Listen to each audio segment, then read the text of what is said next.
Bienvenue à quelques minutes avec Dieu aujourd'hui et je suis très ravi de vous retrouver encore autour de la parole de Dieu. Aujourd'hui, je voudrais, n'est-ce pas, m'entretenir avec vous au sujet, n'est-ce pas, toujours des persécutions à l'endroit des enfants de Dieu. Vous devez d'abord savoir que Jésus a parlé de cela. Jésus a dit que vous serez persécutés. Il dit, moi qui suis votre maître, il dit, on m'a accusé de faire les miracles et de prêcher par un démon. On a dit à Jésus qu'il fait ces miracles par des démons. Et il a dit, si on m'a traité de la sorte, combien de fois vous, qui allez me suivre, qui allez parler de moi, qui allez parler en mon nom.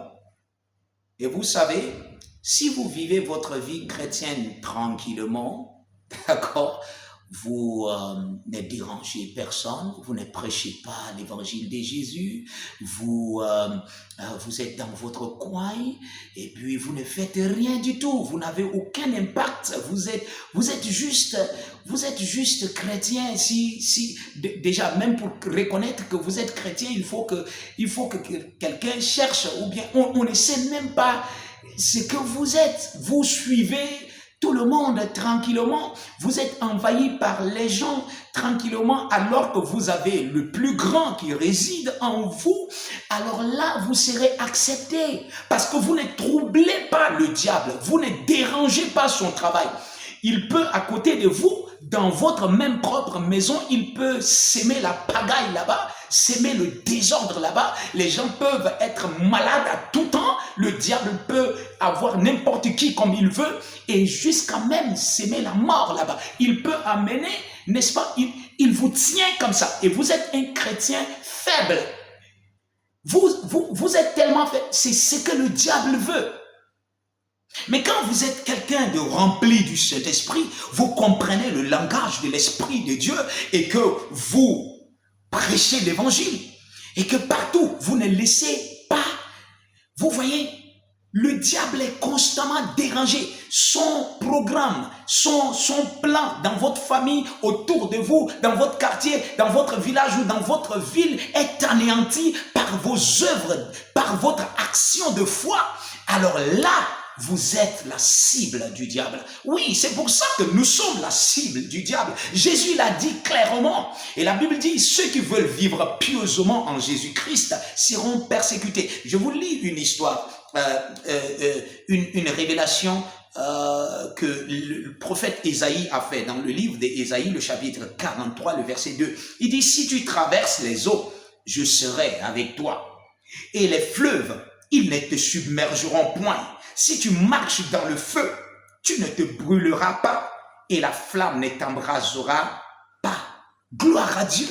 Il dit, quelles que soient les adversités, je suis avec toi. Gloire à Dieu. Le Seigneur Jésus est votre assurance. Il est avec vous. Si vous savez que vous servez le Seigneur, si vous savez que vous êtes un enfant de Dieu et que vous n'avez rien fait de mal, vous n'avez pas accusé quelqu'un, vous prêchez seulement la vérité, vous croyez à la vérité, vous avez l'esprit de vérité, alors vous devez aussi vous attendre, n'est-ce pas, à cette opposition de la part du monde. Ce ne sont pas ces personnes qui vous attaquent, qui sont, n'est-ce pas, le principal, qui sont, n'est-ce pas, le mobile. Le mobile, c'est lui qui les pousse à faire ça, est spirituel. C'est pour ça que Paul a dit, notre combat n'est pas charnel.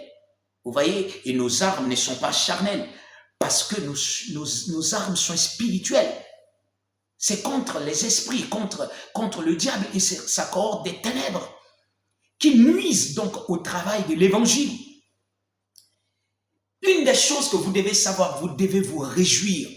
Vous savez, une des choses que j'ai l'habitude de dire, n'est-ce pas, aux bien-aimés, j'ai dit, à chaque fois que j'entends parler d'une opposition à ma personne à cause de l'évangile, ou bien j'entends que les gens ils profèrent des injures contre moi, ou bien je reçois des messages, des attaques contre moi, dans mon esprit, je suis tellement heureux. Je suis rempli de joie que, en faisant l'œuvre du Seigneur, je suis traité de la sorte. Vous voyez, ça c'est une grande joie qu'on vous traite comme ça à cause de l'évangile de Christ. On ne va pas vous dire que c'est à cause de l'évangile. On va vous accuser, on va dire tout de vous, mais vous le savez. Vous savez que c'est à cause de l'évangile de Christ qu'on vous traite de la sorte. Soyez heureux. Regardez, je vais vous lire une écriture dans le livre de Matthieu. Non, je vous lis plutôt 2 Corinthiens, le chapitre 4 et le verset 17. Il dit, car nos légères afflictions du moment présent produisent pour nous, au-delà de toute mesure, un poids éternel de gloire. Wow! Gloire à Dieu, gloire à Dieu. Si vous êtes persécuté pour l'évangile, oh, bien-aimé, vous êtes dans les lignes de la parole du Maître lui-même. Vous êtes dans les lignes, estimez-vous heureux pour la gloire que vous allez recevoir auprès du Maître. Waouh, persécuté aujourd'hui par la famille, par les amis, à cause de l'évangile. Gloire à Dieu. Mais écoutez, tenez ferme, n'abandonnez jamais. Peu importe ce que le diable peut envoyer vers vous comme des flèches. Oh, alléluia, prenez toutes les armes de Dieu et résistez au diable. Il fuira loin de vous. La lumière de l'évangile continuera de briller et d'envahir le monde autour de vous si vous tenez ferme dans la foi de Jésus-Christ. Alléluia. Ne soyez pas un chrétien faible. Ne soyez pas un chrétien que le diable peut emporter à tout moment où il veut. Non. Quand il entend votre nom, il est secoué. Il sait que quelque chose se passe. C'est pas celui qui est en vous. Parce que celui qui est en vous est plus grand que celui qui est dans le monde. Alléluia. Marchez dans cette conscience. Vous n'êtes pas n'importe qui. Mais toutes les persécutions, accueillez-les avec joie. Alléluia. Que Dieu vous bénisse.